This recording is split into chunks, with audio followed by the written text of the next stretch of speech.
It will be that cold. Not as cold as the Valentine's Day storm. Okay. Bad memories. Don't even bring it up. Oh my goodness. For everyone, yeah. Shudders. So I know there's probably a lot of people who have been watching this morning. They're kind of stressed out. Still have that back in their memory. Well, we'll talk all about it. Today, though, warm day. We're already in the 40s for most spots, but still got a 37 up in Enid, over in Stillwater, up in Woodward. Now 50 in Watonga. Nice. 46 in Minco, 39 in Chickasha, 55 over in Tecumseh. Looking really good. A lot of blue sky there. This is I-35 about flood down in Norman. Looking northbound. Good. A lot of blue sky. It'll be great today. Really nice outdoor day. I'm sure a lot of people are probably going grocery shopping today. Yep. Get ready. Beautiful. Get outside. 68 when you're not getting the supplies and shopping. A little bit of a breeze. South about 10 to 15. They'll be a lot stronger Wednesday and Thursday, and that is part of the problem. Ice and then wind chills too.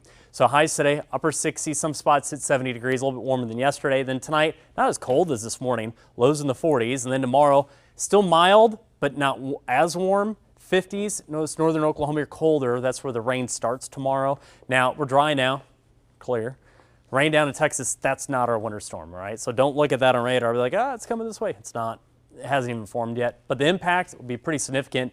Bridges and roads, very high impact. This is going to really impact travel. Wind chill, yes, high impact on the tail end of the storm system. And there's a low to maybe medium risk of power outages. So the impact of travel, everyone highlighted in orange. I'd say there's going to be ice and snow covered roads. Just depends. Some will have more ice, some will have more snow. So we have the winter storm watch was issued this morning, all the counties in blue. There might be some more counties added to that, but you get the entire KOCO viewing area being impacted. So when does it start? Tomorrow afternoon, drizzle, rain, northern Oklahoma. And when you wake up Wednesday morning, I think the commute is fine for the metro, but we'll have a winter mix up in northern Oklahoma, Ponca, Enid, Clinton, Woodward.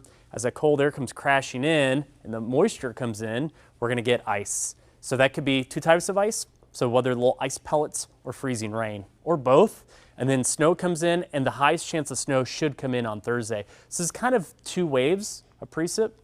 So wave number one with the sleet, ½ inch. So imagine, I can think back of all the winter storms I've been out and done reporting out in the field. You get that ½ inch, it's glaze on everything. I mean, on the roads and the bridges, right?